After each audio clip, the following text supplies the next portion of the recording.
आप सब ये सोच रहे हैं कि आखिर ये जहाज तबाह क्यों नहीं हो रहा है, तो आज इस वीडियो में हम आपको उसकी वजह बताएंगे।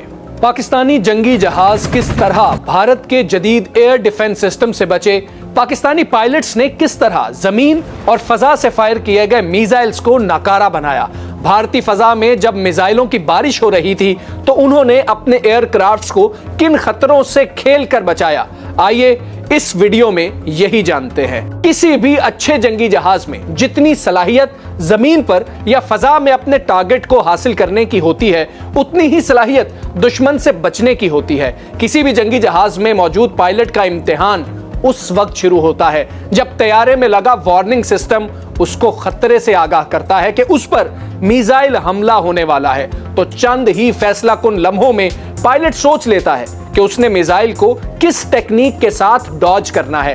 पायलट कभी अपनी रफ्तार को तेज करता है, कभी गोता खाता है, कभी दाएं बाएं मुड़ता है, तो कभी ऊपर नीचे होना शुरू हो जाता है। पायलट रफ्तार इस वजह से तेज नहीं करता कि वो मिसाइल को पीछे छोड़ देगा, बल्कि उसका मकसद हीट सीकिंग होता है। मिसाइल एक जेट के मुकाबले में कम मनूवरिंग करते हैं। रफ्तार बढ़ने से मिसाइल उस हीट के पीछे जाता है और डी ट्रैक होने के चांसेस बढ़ जाते हैं। यही सब कुछ पाकिस्तानी पायलट्स ने भारत की एयर बेसिस को तबाह करते वक्त किया। दुनिया में एयरक्राफ्ट की मनूवरिंग के हवाले से पाकिस्तानी पायलट्स का कोई सानी नहीं है। पायलट के पास दूसरी ऑप्शन चेफ एंड फ्लेयर होती है। इस टेक्निक में पायलट अपने तैयारे से फ्लेयर छोड़ता है। ये बहुत ज्यादा फैलती है और जलकर रोशनी पैदा करती है। मिसाइल इस रोशनी और हिद्दत को फॉलो करता है और यूं जेट मिसाइल से बच जाता है। रडार गाइडेड मिसाइल अपने टारगेट को हिट करने के लिए रडार का इस्तेमाल करता है। जब फजा में ये फ्लेम्स फैलती हैं तो रडार अपने टारगेट में कंफ्यूज हो जाता है। अगर मिसाइल हीट सीकिंग की बजाय रडार गाइडेड हो तो ये फ्लेम्स बेसुध हो जाती हैं। भारत के मिसाइल थे तो गाइडेड, मगर पाकिस्तानी शाहीनों ने अपनी आला पेशावराना सलाहियतों से उनको मंजिल से दूर कर दिया था। आजकल ज्यादातर रडार गाइडेड मिसाइल ही इस्तेमाल किए जाते हैं। इस तरह के मिसाइल्स को रोकने के लिए एक और तरीका इलेक्ट्रॉनिक जैमिंग भी होता है। इस तरीके में जेट अपने से रेडियो सिग्नल्स खारिज करता है जो मिसाइल के गाइडेड सिस्टम को कंफ्यूज कर देता है। यह जरूरी नहीं है इन तरीकों को इस्तेमाल करके आपका जेट 100% बच जाएगा। इसका इन्हिसार पायलट पर होता है कि वो कितना बर वक्त इन टेक्निक्स का इस्तेमाल करता है। पाकिस्तानी पायलट्स ने जैमिंग वाला तरीका इस्तेमाल किया और दुश्मन की फायरिंग रेंज से बचते रहे।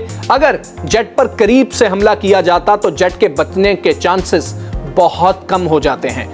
आजकल जो जदीद जेट आ रहे हैं उनमें स्टेल्थ टेक्नोलॉजी इस्तेमाल की जाती है ताकि ये रडार पर नजर ही ना आ सकें। रडार क्रॉस सेक्शन को रडार सिग्नेचर भी कहा जाता है, जो जेट रडार से आने वाले सिग्नल्स को जितना ज्यादा वापस रडार की जानिब भेजता है उतना ही उसका टारगेट आसान होता है। जिस एयरक्राफ्ट का रडार सिग्नेचर बड़ा होता है उसको डिटेक्ट करना उतना ही आसान होता है। जदीद टेक्नोलॉजी वाले एयरक्राफ्ट जिनमें स्टेल्थ टेक्नोलॉजी होती है उनमें ऐसा रोगन किया जाता है जो इन सिग्नल्स को जज्ब कर लेता है, या उसका डिजाइन ऐसा होता है कि वो रडार से आने वाले सिग्नल्स को फजा में इधर उधर बखेर देता है। मिसाइल से बचने के लिए एक और तरीका इस्तेमाल किया जाता है, उसको डिकॉय मिसाइल कहते हैं। ये एक ऐसा मिसाइल होता है जो जेट पर हमला आवर मिसाइल को इतनी आसानी के साथ पागल बना देता है कि मिसाइल टारगेट को मिस कर देता है। इस मिसाइल को जहाज में फिट किया जाता है मगर इसमें किसी किस्म का कोई धमाका खेज मवाद नहीं होता। इस मिसाइल की हीट सिग्नेचर और रडार सिग्नेचर इतनी ही होती है जितनी इस एयरक्राफ्ट की जिससे यह लॉन्च किया जाता है। जेट पर फायर किए जाने वाला मिसाइल जेट की बजाय उस मिसाइल को टारगेट समझकर हिट कर लेता है। दुनिया का जदीद तरीन डिकॉय मिसाइल ADM-160 है। उसकी रेंज 1000 किलोमीटर है। ये F-15, F-16, F-22, F-35A, 10B1, BMQ-1 से फायर किया जा सकता है। अमेरिका के पास दुनिया के बेहतरीन डिकॉय मिसाइल हैं। इस मिसाइल का सबसे बड़ा फायदा यह है कि अगर आप दुश्मन के ठिकानों का पता लगाना चाहते हैं तो आप फाइटर तैयारे से पहले इस मिसाइल को फायर कर दें तो आपको दुश्मन और उसके ठिकाने का पता चल जाएगा।